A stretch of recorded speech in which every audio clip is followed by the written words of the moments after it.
Excellencies, esteemed members of the Security Council, Mr. President, let me begin by thanking you, Minister Electoral and the French Presidency for convening this timely in-person meeting. I would like to welcome here as well His Excellency Prime Minister Abdulhamid Al-Beiba and other excellencies, ministers and high-level representatives of UN member states, notably members of the Security Council, but also other ministers. Thank you very much for joining this meeting. It is important for both understanding what is the situation in the country and, of course, for mobilizing the international community in support of the processes in the country that should strengthen its unity, stability and security with a positive impact on the overall region. I'm coming from my most recent visit to Libya, where I held consultations with a wide range of actors to convince them to safeguard and advance the course to national, inclusive, free and fair parliamentary and presidential elections this December. While all my interlocutors reiterated their commitment to holding the elections on the 24th of December, I am afraid many of them are not ready to walk the talk.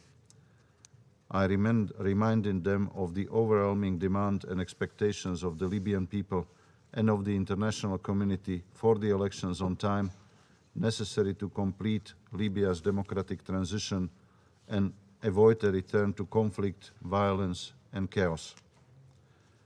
The constitutional basis for the elections should have been clarified by now. Regrettably, the House of Representatives, the mandated body to do so in consultation with the High Council of State, has not delivered yet.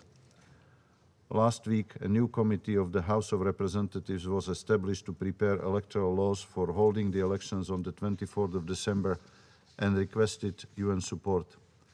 I have advised the Speaker of the House of Representatives to consult with the High Council of State in line with the Libyan political agreement and to ensure that the legal and constitutional bases are in place for holding the elections on the 24th of December as per the UN Security Council Resolution 2570, the Berlin II Conference conclusions and the LPDF roadmap. I also convened a virtual meeting of the Libyan Political Dialogue Forum at the end of May to consider a draft constitutional basis recommended by the Forum's legal committee and address key issues that the committee left unresolved. The outstanding issues raised by LPDF members themselves included whether presidential elections should take place through a direct vote by the people or indirectly through the parliament, whether a referendum on the draft permanent constitution should be held first, even as a precondition for direct presidential elections, what should be the criteria for eligibility of candidates, especially for president, and whether military personnel and dual citizenship holders should be eligible and on what conditions, and questions about representation of cultural components. The May session of the LPDF was unable to resolve these issues and insisted that an in-person meeting was necessary to negotiate a compromise. This meeting took place in Geneva with the kind support of Switzerland on the 28th June to the 2nd of July. At the request of some LPDF members, UNSMIL convened the LPDF's advisory committee in Tunis from the 24th to the 26th of June to prepare for the meeting in Geneva by developing options to bridge the differences over the unresolved issues. The advisory committee reached a broad consensus on a compromise proposal which sought to address the concerns of the various constituencies and interest groups within the LPDF. The proposal was tabled during the Geneva meeting of the LPDF. However, it became clear in Geneva that LPDF members were fragmented into various blocs and interest groups with different affiliations. The various blocs maintained their entrenched positions, reflected also in their proposals, and the LPDF was unwilling to reach an agreement on a final proposal for a constitutional basis for the elections. Because of this failure of both the constitutional bodies and the LPDF, the situation in Libya in Libya is getting more difficult, confrontational and tense. Institutional, political and individual interests stand on the way of agreeing on the necessary legal framework for holding the elections on the 24th of December, as agreed by the LPDF roadmap endorsed by the UN Security Council. All the new status quo forces are using diverse tactics and often legitimate arguments with one only result: obstructing holding of the elections. My predecessor, who had his own experience with similar approaches, called them spoilers, a correct description given the impact of their approach and maneuvering. UNSMIL continues to facilitate efforts to find a common ground, including through the work of a consensus-building committee established by the LPDF meeting in Geneva, which we are convening tomorrow, and through my own engagement with the political and other leaders in Libya. Together with the High National Election Commission, HNEC, UNSMIL is requested to advise the committee convened by the HOR that I referred to before. We are ready to do so with the aim to facilitate holding of the elections on the 24th of December, taking as our point of reference the LPDF roadmap and the legal committee proposal. This committee intends to meet next week in Italy. To increase our engagement with civil society, including women and youth of the country, the UNSMIL leadership intends to engage them in a digital dialogue used by UNSMIL in the past. Mr. President, I am deeply concerned about the wider ramification of the stalemate in the political/electoral track and the related cleavages that are the result of standoff between key Libyan state institutions, in particular between the Government of National Unity and House of Representatives, the Government of National Unity and the Libyan National Army, led by Marshal Haftar, the House of Representatives and the High Council of State, and between those who want to respect the 24th December timeline for the election and those that would see the elections delayed. On a positive note, despite the lack of a legislative electoral framework, the High National Electoral Commission, HNEC, initiated the vote registration update on the 4th of July with a special provision for the inclusion of IDPs. The HNEC decided to move forward and start the implementation of this part of the process that does not fully require to have legislation in place. Yet there are limitations to what can be done in the absence of an electoral legislation. If the impasse over the constitutional basis and the ongoing standoff between state institutions are not quickly resolved, if the key leaders of the country will not show a political will to reach a solution, a compromise, and to implement it, that could reverse the positive momentum seen just a few months past, that started with the enactment of the interim executive authority and other positive developments. The ramifications of the political impasse and the risk it poses to other key national priorities, particularly on the security and economic tracks, are already beginning to manifest themselves. The House of Representatives has not adopted the budget presented by the Government of National Unity, despite several rounds of consultations between the House and the Government on finalizing the budget proposal. The last effort failed only this week, and it means that the country is moving towards the Eid holidays without a budget, without the necessary support that could be provided to the people.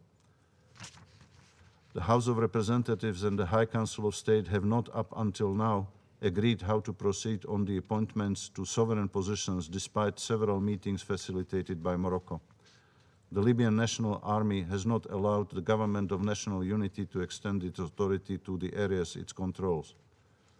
The Presidency Council and the Government has not been able to agree on the appointment of the Minister of Defense, a position crucial for the implementation of the ceasefire agreement, for progress on disarmament, demobilization and reintegration of armed groups, for the security sector reform, and for the reunification of the military.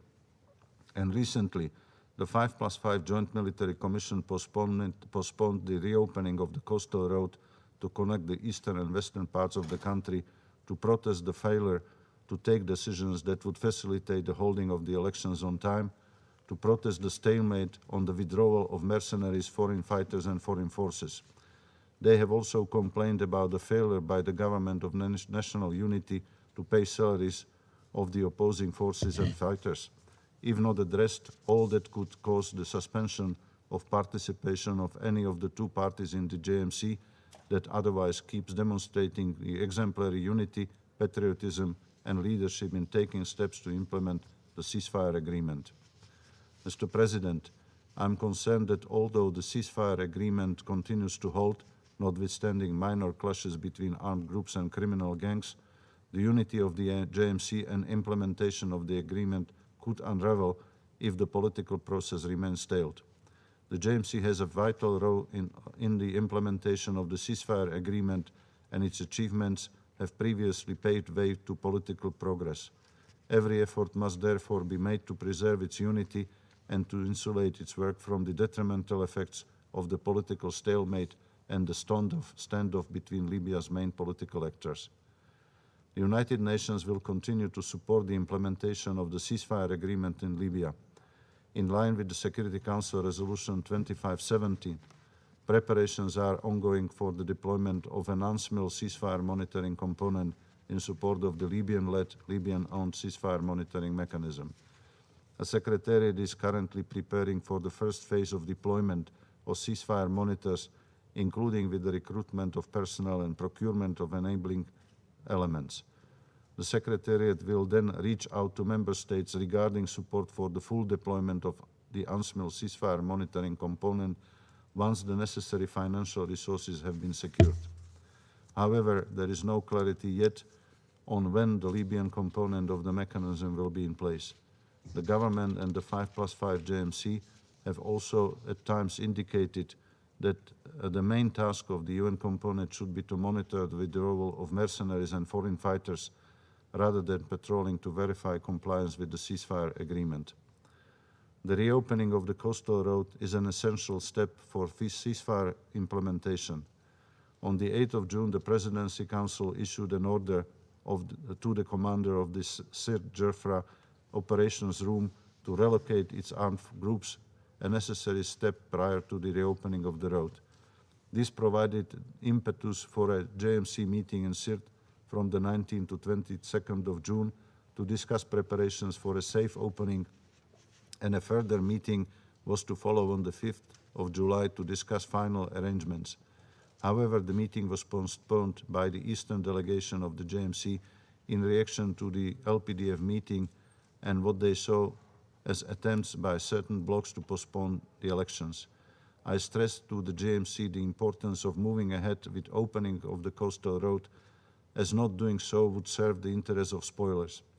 I also stressed the need to all authorities and institutions active in the security file to consult and coordinate their moves with the 5+5 JMC.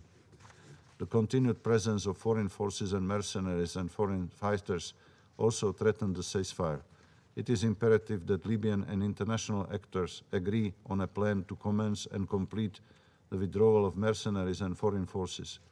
Initial signals to this end are encouraging, but concrete steps and agreements are needed. The security situation is further complicated by recent attacks and renewed terrorist threats by Al-Qaeda in the Islamic Maghreb and Islamic State, Daesh, particularly in the south. The delayed reunification of Libya's security and military apparatus, along with the lack of centralized and coordinated approach, is allowing space for violent extremist organizations to recruit, operate, and increase their asymmetric activities. I urge Libya's security actors to jointly address this threat in consultation and cooperation with the 5+5 JMC, local actors, notably tribal leaders, guided by a broader interest to reinforce stability and security. Mr. President, on the 8th of July, I delivered the report of the International Financial Audit to the Presidency Council in the presence of Prime Minister Al-Beiba and heads of the two branches of the Central Bank of Libya. The audit was requested by the former head of the Presidency Council, Mr. Serraj, in a letter on dated the 10th of July 2018, and was subsequently mandated by the Security Council, which requested that UNSMIL facilitates the process. The main finding of the audit is that the unification of the Central Bank of Libya is not longer simply recommended but required. While Libya's foreign currency reserves were largely protected during the past 5 years, the division in the Central Bank of Libya has eroded the integrity of the banking system and impeded monetary reform. Due to the lack of a unified budget and successive oil blockades, both branches of the central bank extended credit to their respective former governments, thereby accumulating large debts. Managing this debt is only possible if the central bank unifies. In plain terms, Libya's banking system will likely collapse absent unification. The transmission of the audit report marks the end of the financial audit review and the beginning of the process to unify the two branches of the Central Bank of Libya.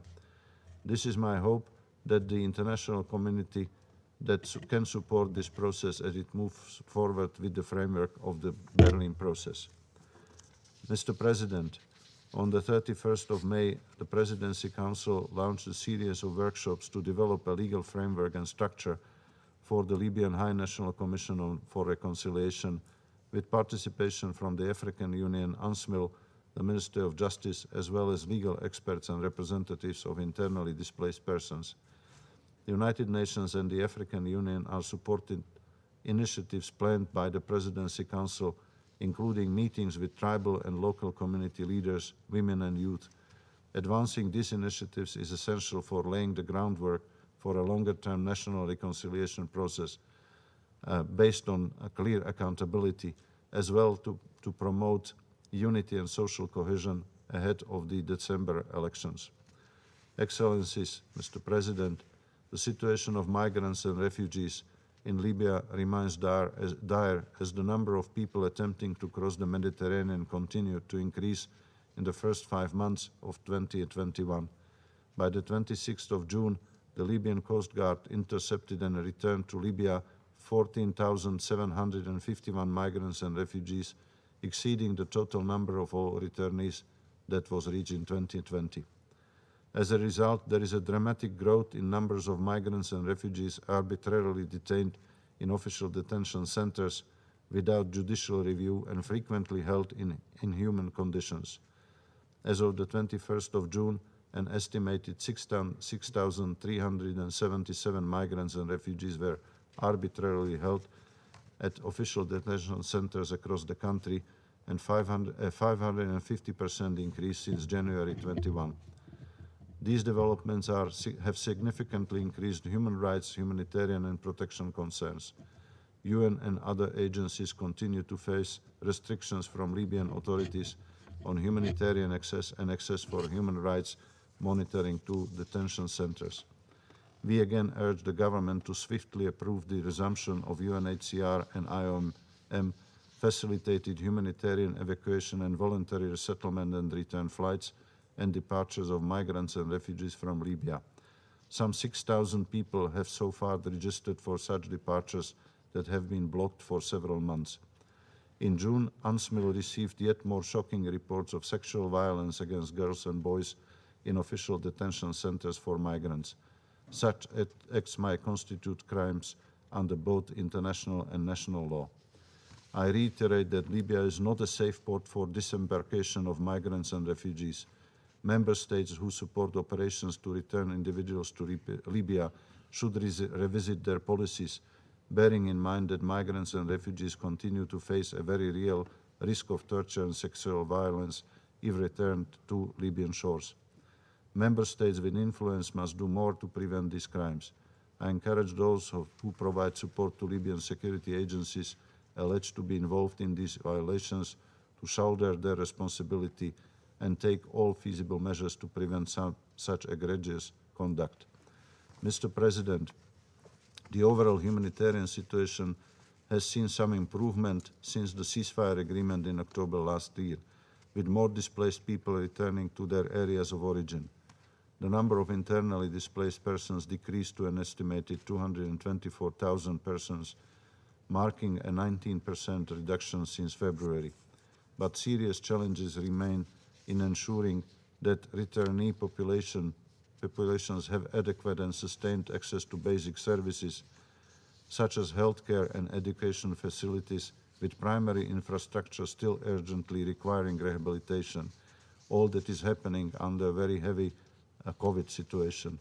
Planned and often forced evictions targeting IDPs communities by Libyan authorities is a growing concern. In May, some 500 Tavergan families living in an ADP settlement at the Naval Military Academy in Tripoli were evicted. 2 other sites in Tripoli where internally displaced persons, migrants and refugees live are facing forced eviction, with migrants and refugees subjected to harassment and attacks. I note that forced evictions without due process are human rights violations. UNSMIL, in cooperation with UN Women and UNFPA, hosted an in-person meeting in Tunis, Tunisia, from the 16th to the 18th June for the Committee of Libyan Experts on Combating Violence Against Women. And I would like to once again thank Tunisia and other partners that are hosting different meetings for their continuous support. This meeting concluded by adopting the first comprehensive draft legislation in the MENA region on combating violence against women. The Libyan Ministry of State for Women Affairs sponsored the meeting, and the Minister, Madame Huria Eltermal, attended and announced that the Ministry will transmit the draft to the House of Representatives for adoption. Mr. President, I welcome the conclusions of the Second Berlin Conference on Libya and the collective efforts of member states and regional and international organizations to assist the Libyan people in their quest for unity, peace, stability and prosperity. Compared to the First Berlin Conference, Libya has become an active participant and partner in finalizing the conclusions of the Second Conference. Now it is important to see their implementation. As evidence since the autumn 2020, the implementation of the ceasefire agreement and progress on the political track and on the necessary economic reform agenda are interdependent. Positive steps are now needed to avoid backsliding on all tracks. We hope to count on the sustained support of the Security Council and the Berlin process partners in this. I would like to thank a number of international partners of Libya for supporting the work of UNSMIL and efforts of Libyan partners to further advance the different tracks by graciously hosting their meetings. It is incumbent on Libyan political actors to exert every effort to hold parliamentary and presidential elections on the 24th of December, in accordance with the roadmap of the Libyan Political Dialogue Forum and as called for by the Security Council and the international community. I also urge members of the LPDF that are to meet by the end of the week to put their differences aside and come to an agreement on a proposal for the constitutional basis for immediate consideration and adoption by the House of Representatives, so that the elections might be held on the 24th of December. The relevance and effectiveness of these bodies rests on their ability to fulfill their responsibilities and meet the aspirations of the Libyan people. Interest groups, spoilers and armed actors must not be allowed to derail the process. The process is aimed at restoring the legitimacy, unity and sovereignty of the Libyan state and its institutions.